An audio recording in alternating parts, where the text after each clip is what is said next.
Deuteronômio, capítulo 5, versículos 32 e 33, palavras do Senhor. Cuidareis em fazerdes como vos mandou o Senhor vosso Deus. Não vos desviareis, não vos desviareis, nem para a direita, nem para a esquerda. Andareis em todo o caminho que vos manda o Senhor vosso Deus, para que vivais, bem vos suceda, e prolongueis os dias na terra que haveis de possuir. Repita comigo: não vos desviareis, nem para a direita, nem para a esquerda. Diga para o seu vizinho: não se desvie. Nunca se desvie.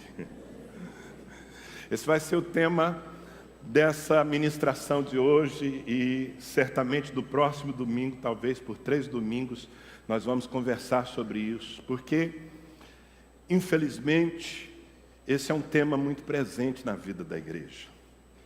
Nós fomos chamados para um caminho. Aliás, Jesus se apresentou como o caminho. Eu sou o caminho, a verdade, a vida, e ninguém vem ao Pai a não ser por mim.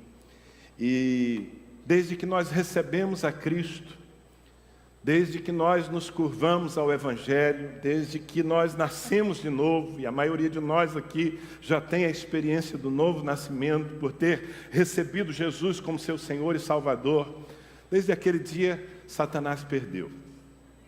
Perdeu a sua vida, perdeu o controle, perdeu o domínio sobre as suas emoções, perdeu o poder de manter você preso no pecado. Ele perdeu sua vida, mas ele não perdeu o desejo, ele não perdeu a vontade de te fazer tropeçar.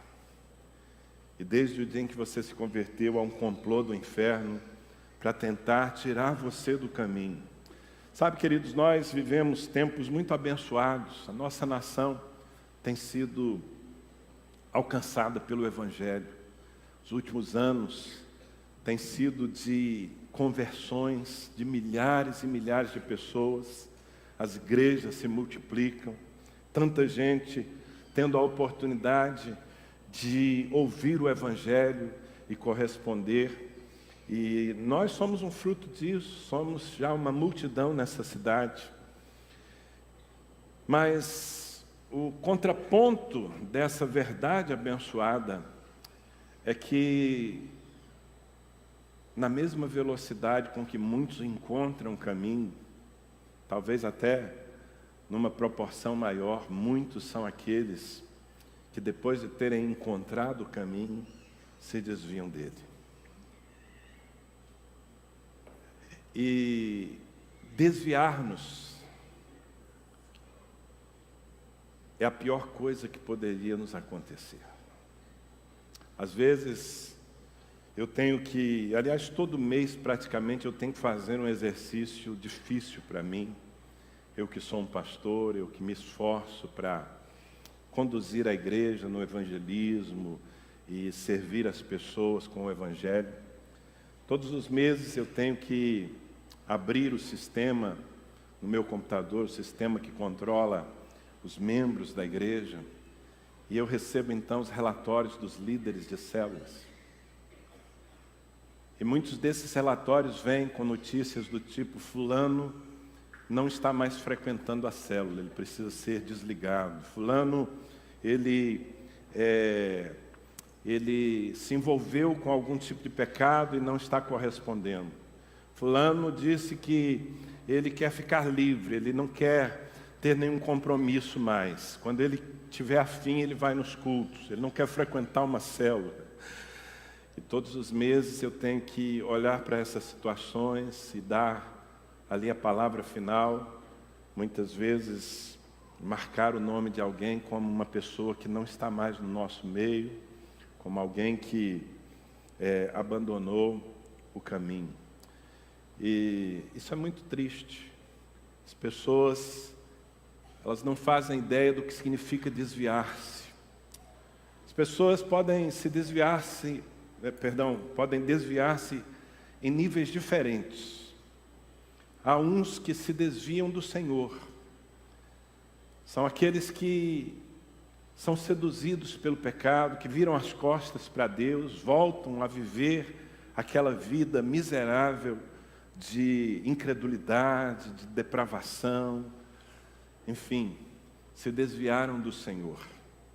Há outros que entram na ilusão de que podem servir a Deus isolados. E eles se afastam da igreja, mas mantêm a intenção de permanecer com o Senhor, como se isso fosse possível. E esse grupo cresce no Brasil de uma maneira assustadora, são os desigrejados. Os desigrejados são aqueles que dizem ser crentes, mas eles não querem fazer parte de nenhuma comunidade, eles não querem ser pastoreados, eles não querem nenhum compromisso a não ser com Jesus, se é possível ter compromisso com Jesus sem ter compromisso com a igreja. Há muita gente assim. E há outro tipo de desvio que me preocupa muito, é mais sutil. É o daqueles que permanecem na igreja. Eles não abandonam o Senhor, eles não abraçam de volta o pecado. Eles simplesmente abrem mão do propósito. Abrem mão do chamado, do ministério, eles, por algum motivo, resolvem ser apenas frequentadores da igreja. Eles estão aí, todos os cultos, às vezes eles estão até comprometidos com uma célula, mas não estão fazendo aquilo que Deus os chamou para fazer. Não se desviaram de Deus e não se desviaram da igreja, mas se desviaram do propósito. Imagine, na minha juventude, Deus me chamou, Deus me disse: Danilo, eu tenho um ministério para colocar sobre a sua vida, eu quero que você pastoreie o meu rebanho. Você vai cuidar de ovelhas, não de vacas e de cavalos, como o seu pai faz. E aí Deus me chamou, eu correspondi ao chamado, e já há mais de 30 anos eu estou aqui servindo ao Senhor como pastor. Mas imagine que me desse uma doideira, e sei lá, por cansaço, ou por decepção, ou por qualquer outra coisa, eu decidisse, bem, o ministério é muito pesado, é muita responsabilidade, são muitas frustrações, e tudo isso é verdade. Eu vou fazer o seguinte, eu vou deixar o ministério, eu vou voltar a correr atrás das coisas, eu vou abrir uma empresa, aliás, uma empresa eu tenho, vou me dedicar a ela, vou deixar que outros pastores assumam aqui o púlpito, a direção da igreja. Eu vou ser um crente, um bom crente, eu não vou me atolar no pecado, eu não vou desonrar ao Senhor, mas eu não vou cumprir esse chamado pastoral. E eu me sentasse aí com vocês, estivesse aqui todo culto, quem sabe até me propusesse a dirigir uma célula quando eu tivesse tempo. Se eu fizesse isso, meus irmãos, eu estaria desviado. Estaria desviado, porque estaria fora do propósito, estaria fora do chamado. E quando nós nos desviamos, daí essa expressão que é repetida na Bíblia várias vezes: não te desvies, nem para a direita, nem para a esquerda. Não saia do caminho, não crie alternativas para aquilo que Deus lhe propôs. A maioria daqueles que toma essa decisão, seja radical de virar as costas para o Senhor, seja sutil de simplesmente abandonar o ministério chamado, a maioria dessas pessoas não fazem ideia do que significa. Às vezes assim, com uma facilidade enorme. Outro dia eu estava avaliando a situação de um ex-membro dessa igreja, e o líder colocou lá no relatório a seguinte situação: essa pessoa, ela não quer mais frequentar a igreja, ela diz que vai procurar uma igreja que não tenha casa de paz. Eu fiquei olhando para aquilo e falei: meu Deus do céu, que justificativa maravilhosa. Ela não quer ficar aqui porque aqui tem casa de paz. Eu entendi, aqui tem trabalho, aqui as pessoas são desafiadas a frutificar. Ela quer encontrar uma igreja onde ela fique sentadinha no banco e ninguém perturbe, infrutífera, apenas recebendo. E às vezes as pessoas não fazem ideia do que significa voltar atrás. Não fazem ideia do peso que é abandonar o Senhor e abandonar a sua vontade. E quando se trata de um desvio radical, quando as pessoas voltam àquela velha condição de vida longe de Deus, e muitos são aqueles que estiveram na igreja, estiveram na presença do Senhor, que é mais importante ainda do que estar na igreja, mas depois tomaram outro rumo. Jesus comparou o estado dessas pessoas. Jesus falou que elas se comparam a alguém que era dominado por um valente. Havia um espírito maligno guardando aquela casa e de repente aquele valente foi vencido, aquela casa foi limpa, adornada, mas a casa ficou vazia. E Jesus disse que então aquele espírito que um dia habitou ali volta, e ele volta trazendo outros 7 espíritos. E o estado daquela pessoa se torna pior do que o primeiro, inicial. A questão aqui não é matemática, amados. Como eu disse, quando nós nos convertemos, Satanás perdeu a nossa vida, mas não perdeu o objetivo de nos seduzir de volta ao pecado e à perdição. Ele não perdeu isso. E eu vou dizer mais, Satanás foi derrotado, foi humilhado. E ele busca uma ocasião. O apóstolo Pedro chega a dizer que Satanás é como um leão que vive ao nosso redor, procurando a quem possa tragar. E a situação de uma pessoa que se converte, que conhece a Deus e depois volta atrás, é pior do que a de antes. É pior. É pior porque, veja bem, alguém que está agora aí perdido na vida, que nunca ouviu a palavra, nunca teve a oportunidade de entrar na presença de Deus, está numa situação lastimável. Mas e o que falar de alguém que provou? O que falar de alguém que teve a oportunidade? De alguém que conhece a verdade, de alguém que recebeu o Espírito Santo? O escritor aos Hebreus, no capítulo 6, ele chega a comparar certas pessoas que depois de terem provado as virtudes celestiais, provado do Espírito Santo, da palavra em suas vidas, e elas voltam atrás. O escritor aos Hebreus diz que elas estão crucificando de novo Jesus Cristo. E que terrível, hein? Crucificar Jesus pela segunda vez. Ele diz que elas são como a terra que recebe a água da chuva tantas vezes, mas não produz o seu fruto. Antes não presta para mais nada, a não ser para ser queimada pelo fogo. Fico imaginando se dói no coração de um pastor ver uma ovelha querida saindo do caminho. Quanto não deve doer no coração de Jesus Cristo, que pagou o preço por nós, que estabeleceu um plano para as nossas vidas, um plano eterno. Então, desviar-nos é um risco que nós corremos, mas é a pior coisa que poderia nos acontecer. E o meu propósito de falar sobre isso com vocês tem, assim, o alvo de, em primeiro lugar, fortalecer aquele que está titubeando agora.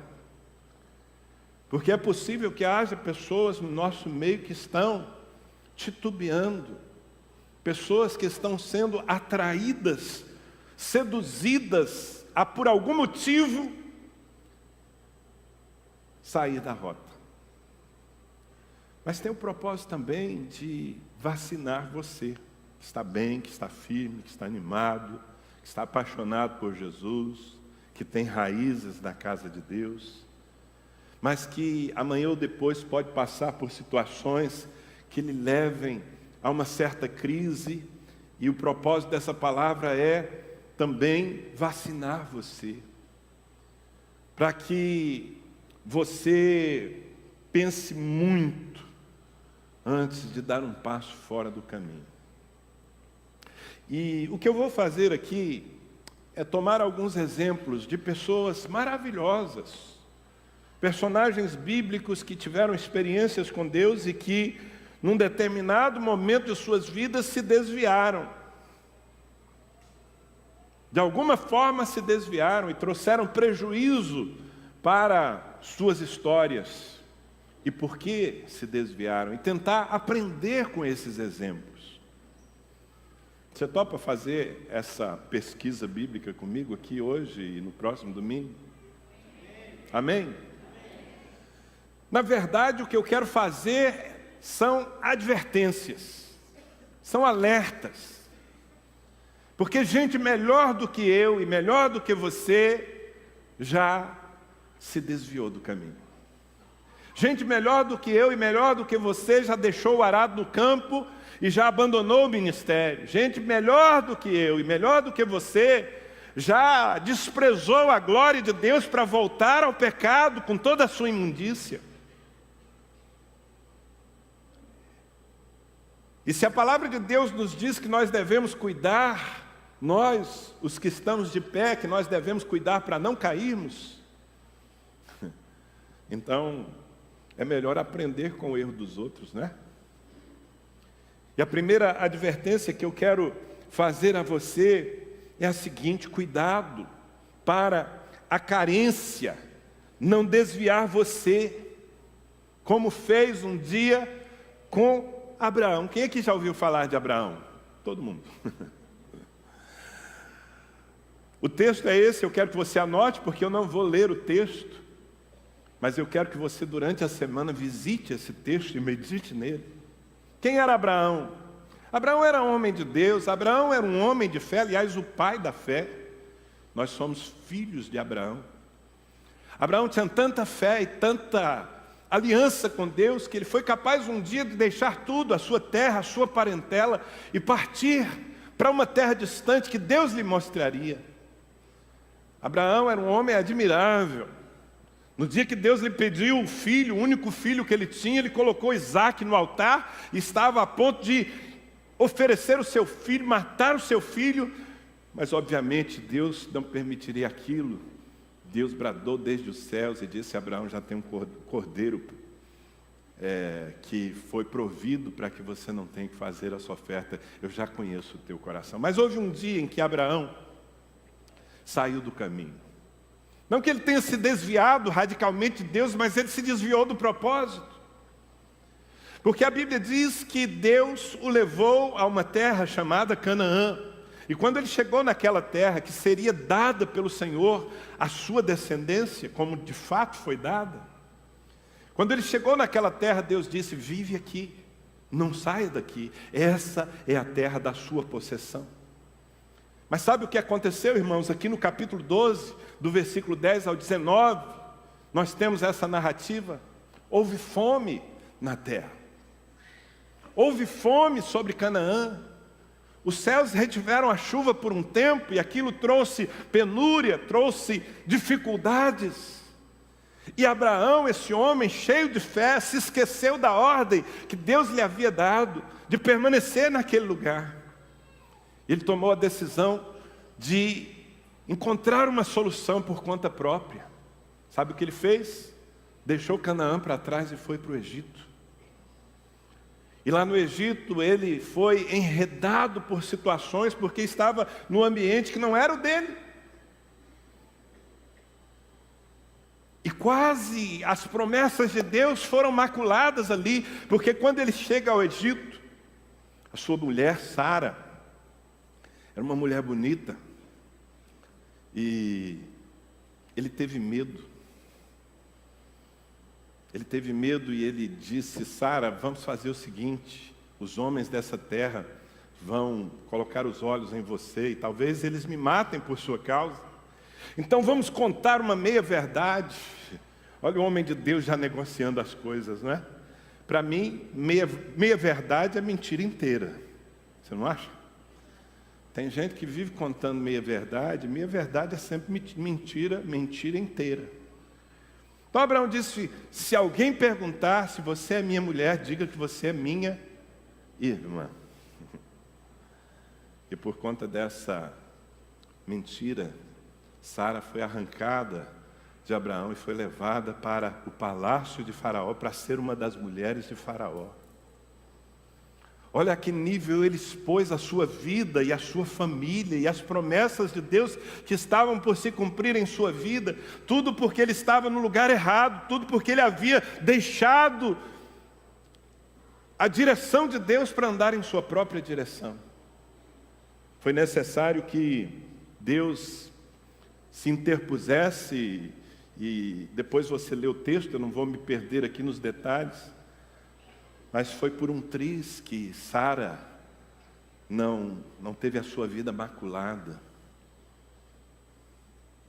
Tudo porque a carência, diga carência. A carência fez com que Abraão titubeasse e se desviasse. Sabe, queridos, a carência nos expõe. E há momentos em nossas vidas em que nós sentimos o poder da carência, da necessidade. Carências de todos os tipos.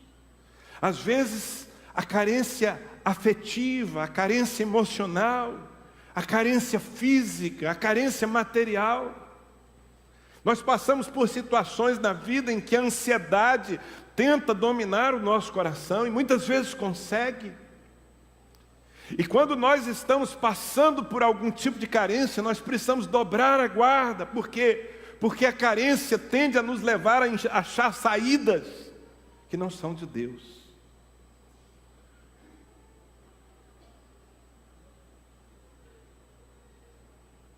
A Bíblia conta várias histórias que atestam esse fato.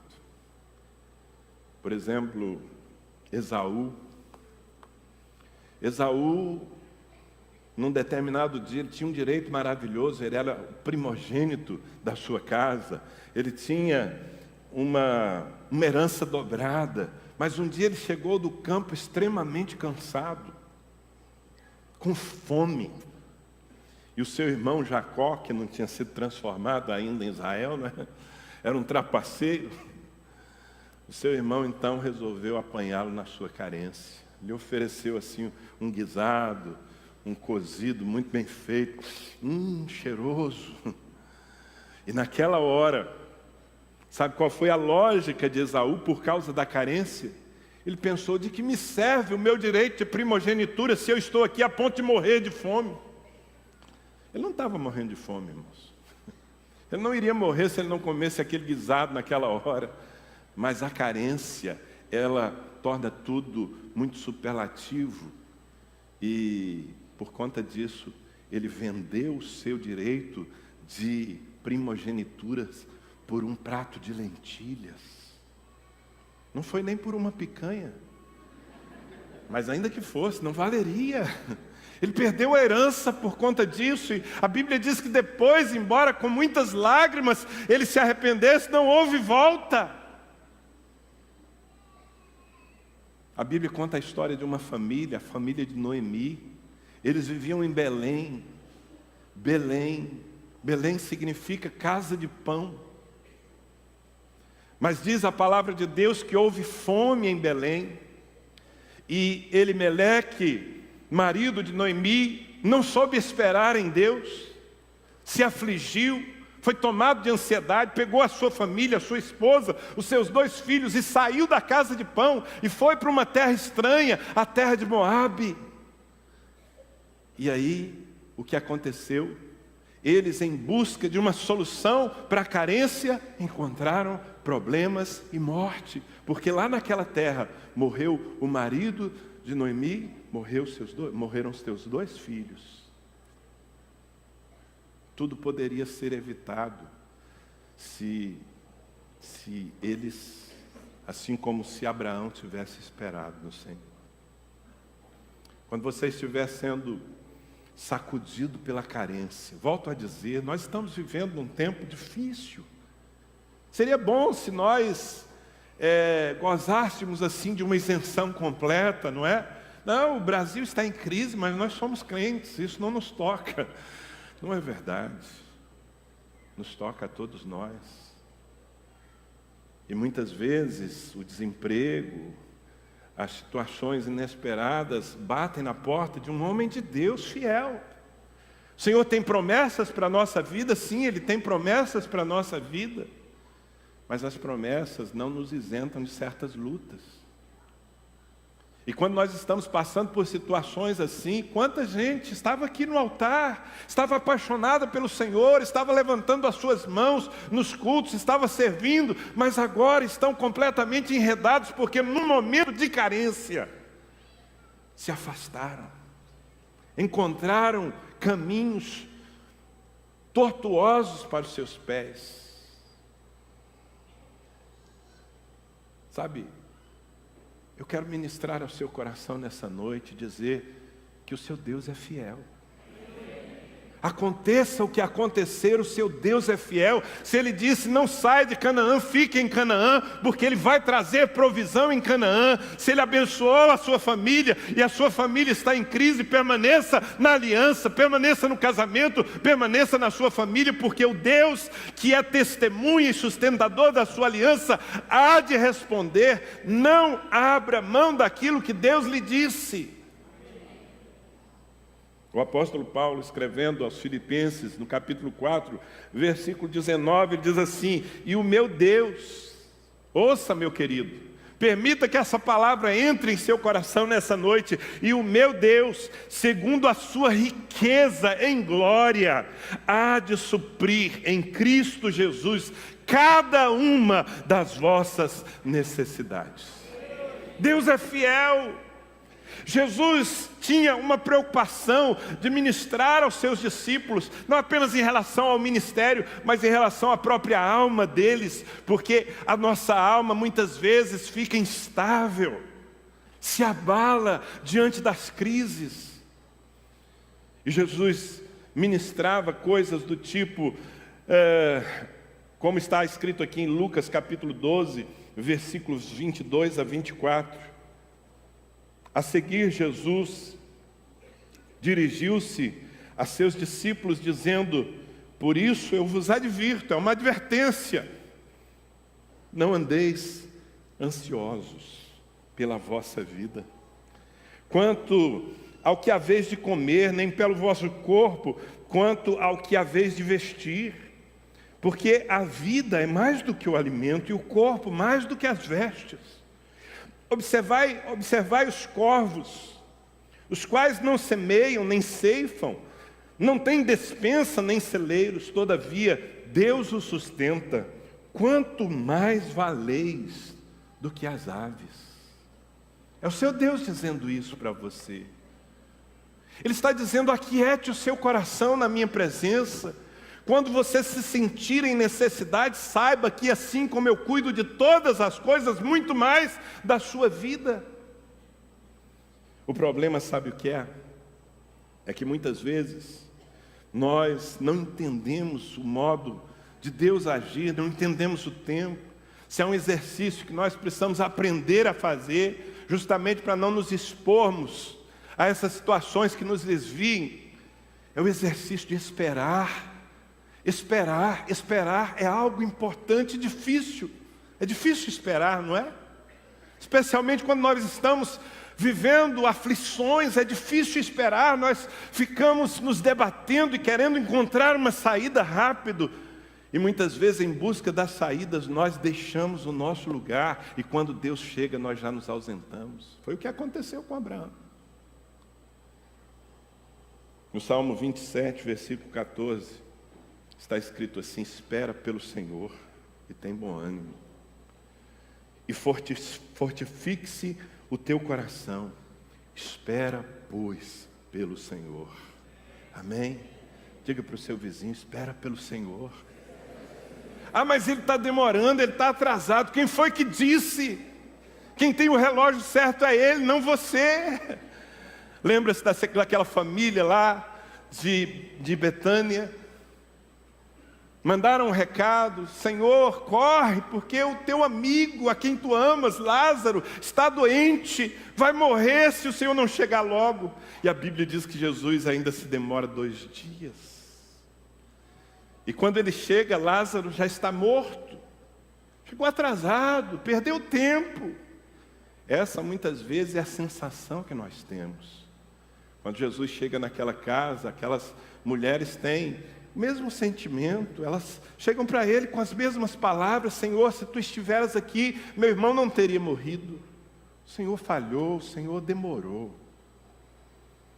Mas nós sabemos hoje, depois da história concluída, que Jesus estava naquela casa para ressuscitar aquele homem. Ouça, o seu Deus nunca chega atrasado, espera pelo Senhor.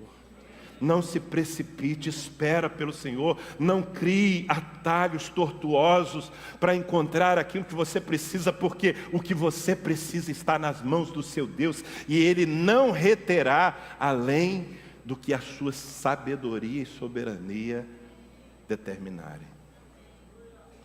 Há duas expressões muito repetidas na Bíblia. Uma é essa, espera pelo Senhor. A outra é espera no Senhor. São duas coisas diferentes e complementares. Nós precisamos aprender a esperar no Senhor. Porque esperar fora de Deus é um suplício. Esperar no Senhor é entrar na presença dEle. Esperar no Senhor é, ainda que o mundo esteja caindo à nossa volta, ainda que haja escassez e falta, nós mergulharmos nele, porque nele nós somos supridos, nele nós temos conforto, nele nós temos força. Isso é esperar no Senhor. Mas esperar pelo Senhor é esperar a saída de Deus. Irmãos, a Bíblia diz que não nos sobrevém provação acima do que nós podemos suportar. Você não passa por nenhuma situação em sua vida, mesmo de escassez, que você não possa suportar. E a palavra de Deus completa: antes o Senhor, com as provações, nos dá o escape. Há sempre um escape em Deus. Só que antes que chegue o escape de Deus, Satanás lhe apresenta alternativas. E quanta gente, por causa da carência, tem aceitado as propostas do inferno e assim se afastam de Deus e do seu plano, trazendo sobre si muito mais problema. A segunda advertência que eu quero fazer em nome do Senhor nessa noite é cuidado para a ambição. Diga comigo, ambição. Cuidado para a ambição não desviar você, como fez com Ló. Quantos aqui conhecem a história de Ló? Deixa eu ver quantos conhecem a história de Ló. A maioria. Ló era sobrinho de Abraão. Ló era um justo, era um homem de Deus. Ló teve a oportunidade de conviver com um patriarca, com um tremendo modelo que foi Abraão. Mas Ló era ambicioso. As coisas falavam muito ao coração dele. E por causa das coisas, Ló perdeu o rumo e se desviou. E a Bíblia diz que ele se afligiu muito por isso.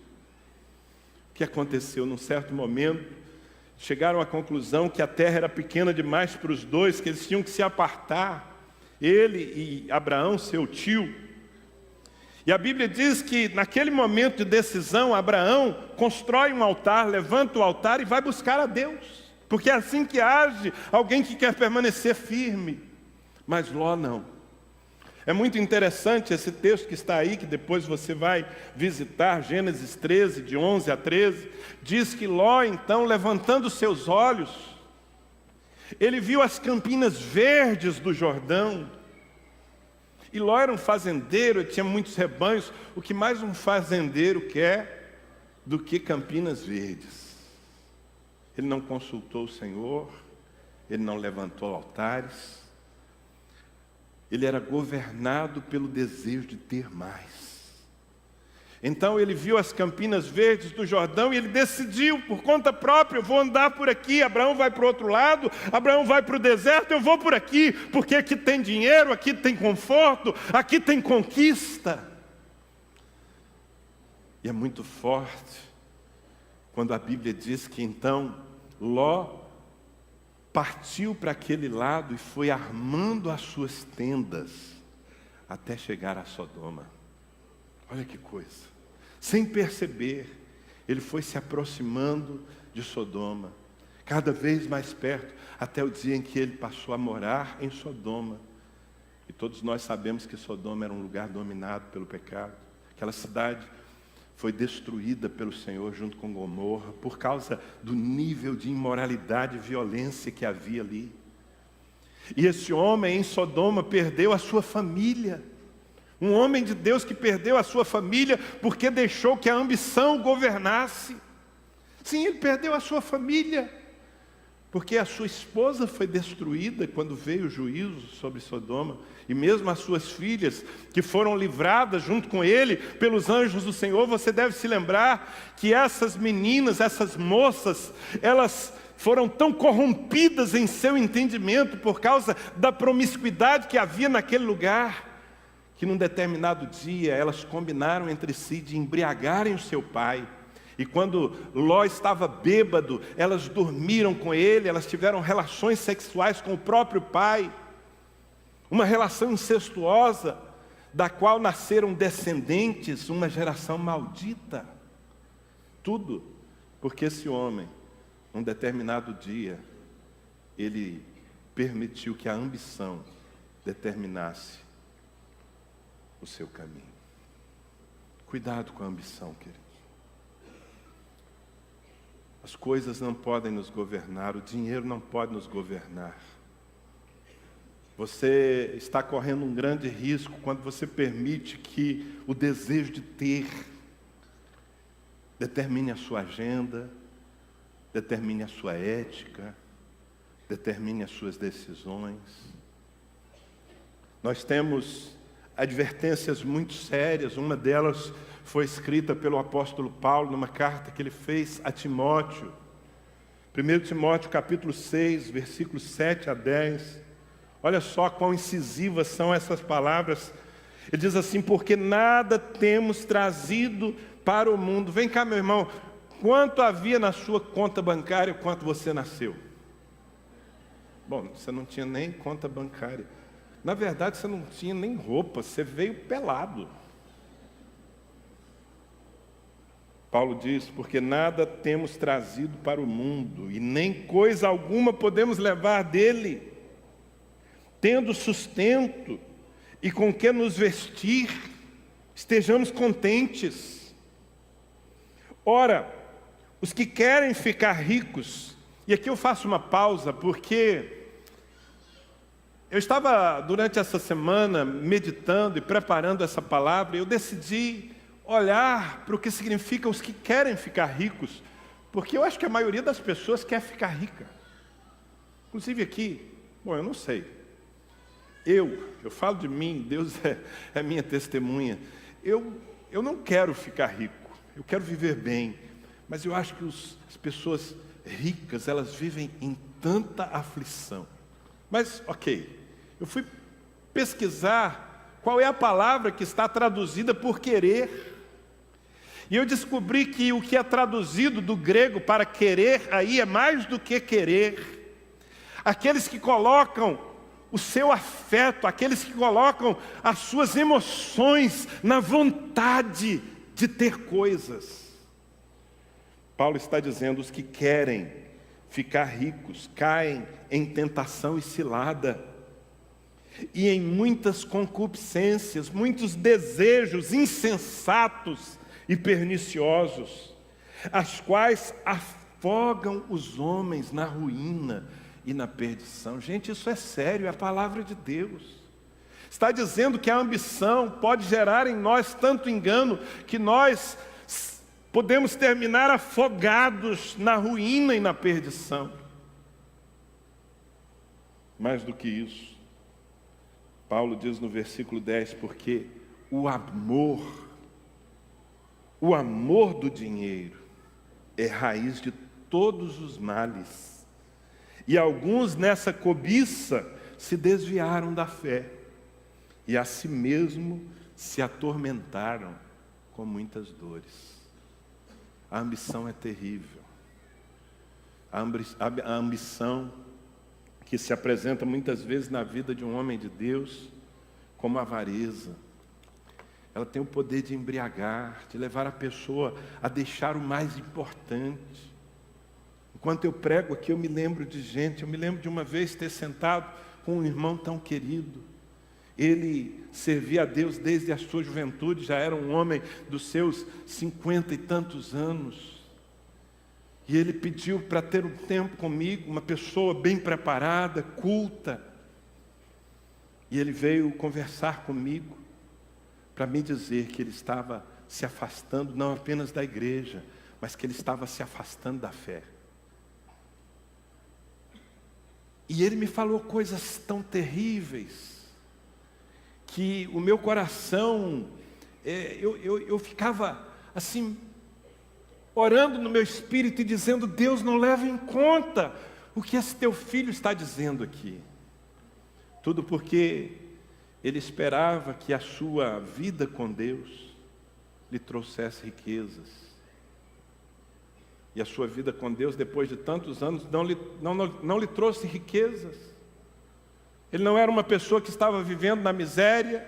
Ele não era uma pessoa que vivia uma situação terrível, uma boa família, uma esposa fiel, um trabalho que não lhe rendia absurdos, mas que o sustentava há tanto tempo, mas o desejo das riquezas fez com que esse homem abrisse diante de mim, e eu tenho certeza diante do Senhor, muitas vezes a sua boca, para dizer: Deus não cumpre a palavra dele, Deus é injusto. E ele entrou nessa loucura e hoje está afastado. E certamente deve estar traspassado por muitas dores. Jesus disse em Mateus capítulo 6, versículo 24, ninguém. Gente, quando a Bíblia diz ninguém, é ninguém mesmo, viu? Não se arrisque a ser a exceção, não vai dar certo isso. Jesus disse: ninguém pode servir a dois senhores, porque ou há de aborrecer-se de um e amar ao outro, ou se devotará a um e desprezará ao outro. E ele sentencia: não podeis servir a Deus e às riquezas. Não entre nessa de servir as coisas. Eu estou falando sobre sermos dominados pelo desejo de ter e ter e ter. Sabe, e você vê todos os dias acontecendo. Gente que pelo dinheiro mata e morre. E não importa se é muito ou pouco. Agora mesmo tem gente matando por milhões. E tem gente matando por um celular usado. É a mesma ambição. Agora você conheceu o Senhor da glória. Você teve garantido acesso à presença do Deus que te ama. E nele, em Deus, você e eu temos tudo o que nós precisamos e muito mais. Não faz sentido nós permitirmos que a nossa agenda, que o nosso coração, que a nossa ética seja governada por mamon, pela ambição. Guarda o seu coração. Provérbios capítulo 10, versículo 22 nos diz: a bênção do Senhor enriquece, e com ela Ele não traz desgosto. Amém? Deus nos promete uma vida próspera, eu acredito realmente nisso, eu tenho vivido, isso está longe de ser riqueza. Mas viver uma vida abençoada, ter, não apenas para o meu sustento e para desfrutar, mas para compartilhar, abençoar. Esse é o plano geral, ainda que há certos momentos em que nós passamos por lutas, como eu disse, há tempos de provações na nossa vida, mas é melhor nós vivermos debaixo da bênção do Senhor, que enriquece, mas não traz consigo desgosto. Guarda o seu coração da ambição, queridos. Muitas das pessoas que estão nos púlpitos do Brasil, dos líderes religiosos, muitos deles, infelizmente, Começaram servindo a Deus e hoje servem ao dinheiro. Sua agenda é determinada pelo dinheiro. Sua teologia é governada pelo dinheiro. Suas pregações são sobre dinheiro. E eu fico pensando, meu Deus, como será o julgamento de um líder como esse? Que conheceu a verdade, que teve a graça, a bondade do Senhor a seu favor, ao ponto de ser chamado para o ministério, e que num determinado momento deixou o Senhor da glória para ser governado pelas coisas. Que Deus guarde o meu coração e o seu. Amém? Tendo o que comer, com o que se vestir, esteja contente. Não significa você viver uma vida sem alvos, não. É bom que você tenha alvos. A Bíblia diz que o nobre projeta coisas nobres e na sua nobreza persevera. Mas o filtro, o limite, é a nossa paixão pelo Senhor. Amém? A nossa paixão pelo Senhor. Eu quero ainda fazer uma última advertência e com isso vacinar você. Uma última nessa noite, porque domingo que vem a gente continua esse assunto. Mas ouça o Espírito Santo lhe falando. Cuidado para o cansaço não desviar você, como fez com Elias. Cansaço. Quantos aqui se cansam? Além de mim. Cansaço. Como é perigoso o cansaço. É algo que faz parte da nossa vida. Mas o cansaço pode nos levar a tomar decisões tão destrutivas. Quem foi Elias? Um grande profeta. Um homem corajoso, de uma aliança com Deus tremenda. Um homem que tinha uma autoridade espiritual fantástica. Elias orou e decretou que não choveria sobre a terra de Israel, porque a nação estava desviada do Senhor, e Deus fechou os céus, e por 3 anos não choveu sobre aquela terra por 3 anos e meio.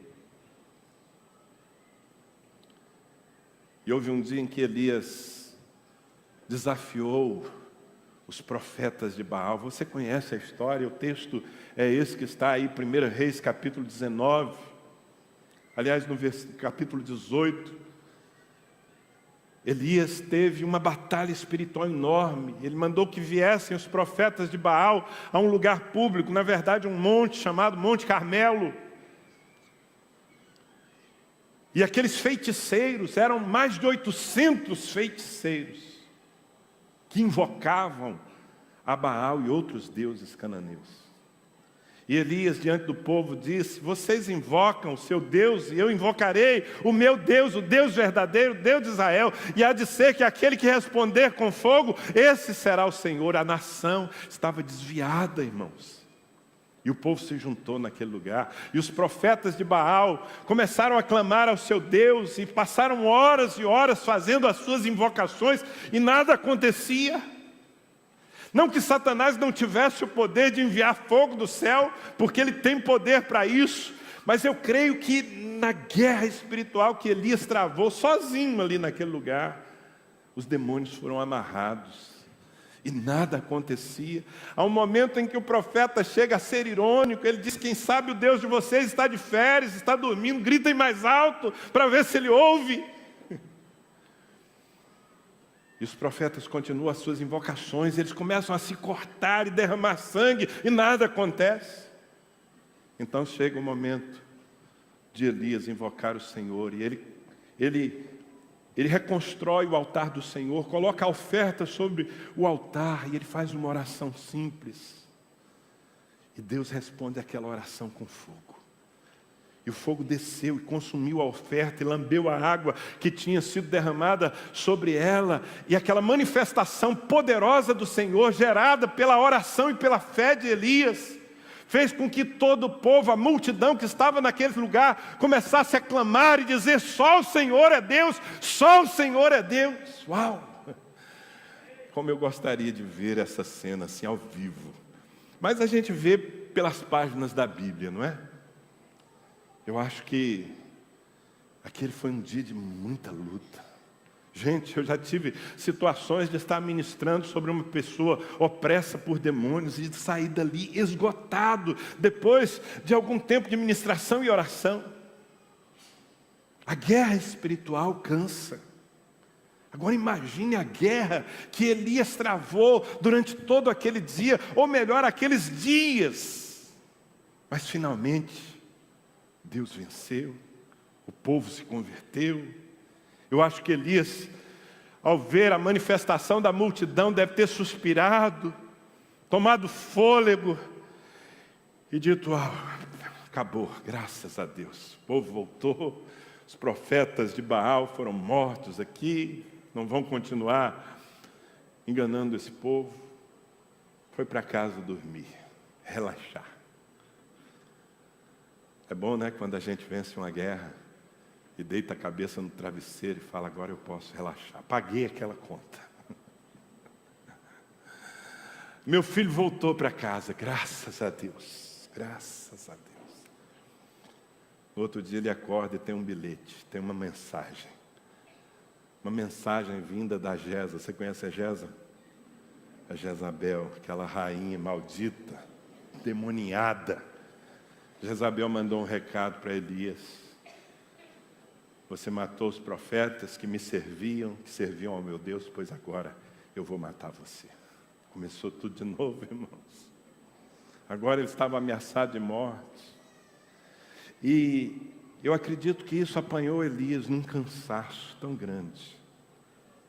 Um cansaço, vai começar tudo de novo. Eu pensei que tinha terminado. Quantas vezes nós nos vemos em situações assim, depois de uma grande luta, nós conseguimos vencer, e logo na sequência, uma outra batalha, um outro problema. Será que eu estou falando de coisas que acontecem com você também? E nós estamos cansados. E o cansaço pode nos levar a tomar as decisões erradas. Sabe qual foi a decisão que Elias tomou aí no capítulo 19? Desistir, se desviar. A primeira atitude que ele tomou foi se isolar. Ele deixou o seu parceiro, o seu companheiro, o moço, o discípulo que o acompanhava. E ele entrou pelo caminho do deserto. E nós conhecemos a história, foi parar numa caverna. E lá naquela caverna ele disse: eu não quero mais. Meu Deus, eu quero morrer. Eu não quero mais te servir. Eu não quero mais cumprir ministério nenhum. Para mim chega. O grande profeta Elias desviado numa caverna, porque o cansaço. Sabe, eu sei que é difícil. Eu sei que muitas vezes nós estamos extenuados por situações naturais, por guerras espirituais. Mas nós precisamos entender que, ainda que tenhamos que lutar, nós temos um Deus que está conosco todo o tempo. Sabe, o apóstolo Paulo, escrevendo aos Romanos, ele fala palavras tão poderosas que devem nos trazer para o equilíbrio quando nós estamos a ponto de chutar tudo para cima. Paulo diz assim, a partir do versículo 35: quem nos separará do amor de Cristo? Será tribulação, ou angústia, ou perseguição, ou fome, ou nudez, ou perigo, ou espada? Irmãos, quem nos separará do amor de Cristo? Como está escrito: por amor de ti somos entregues à morte o dia todo, fomos considerados como ovelhas para o matador. Às vezes a nossa vida é assim, estamos sempre correndo riscos, perigos. Mas, versículo 37, em todas estas coisas, porém, somos mais que vencedores por meio daquele que nos amou. Porque eu estou bem certo, diz o apóstolo Paulo, eu tenho certeza, eu tenho segurança de que nem a morte, nem a vida, nem os anjos, nem os principados, nem as coisas do presente, nem do porvir, nem os poderes, nem a altura, nem profundidade, nem qualquer outra criatura poderá separar-nos do amor de Deus que está em Cristo Jesus, o nosso Senhor. Sabe, o amor de Deus, no meio das lutas, Ele está disponível.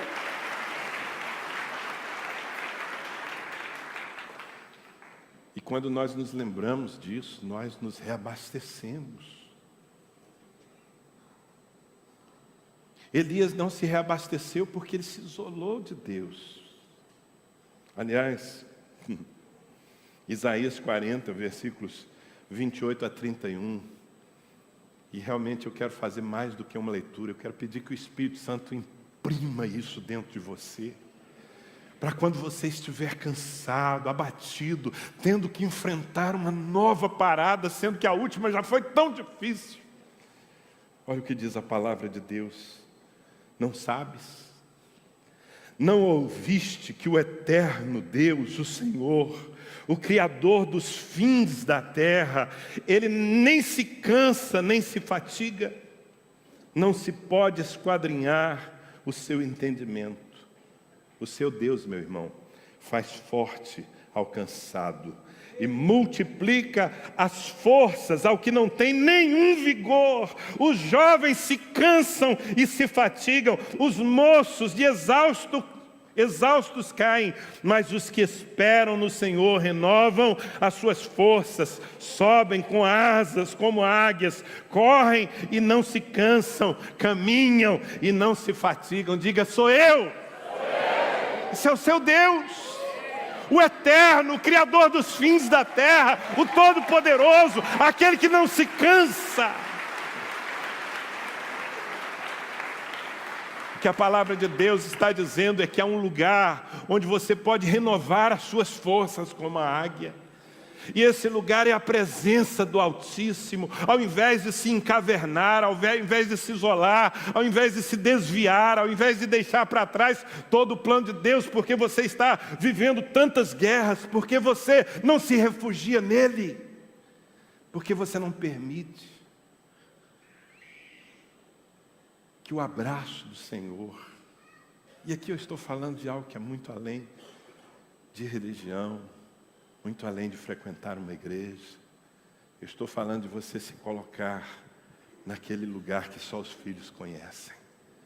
Naquele lugar onde um vigor espiritual, um vigor físico, um vigor emocional é despejado no seu coração. Quantas vezes eu tenho experimentado isso na presença do Senhor, tantas batalhas, vocês não fazem ideia de quantas batalhas um homem como eu, que está à frente de um exército, que está bombardeando o inferno e por conseguinte recebendo seus contra-ataques, às vezes eu estou cansado, abatido,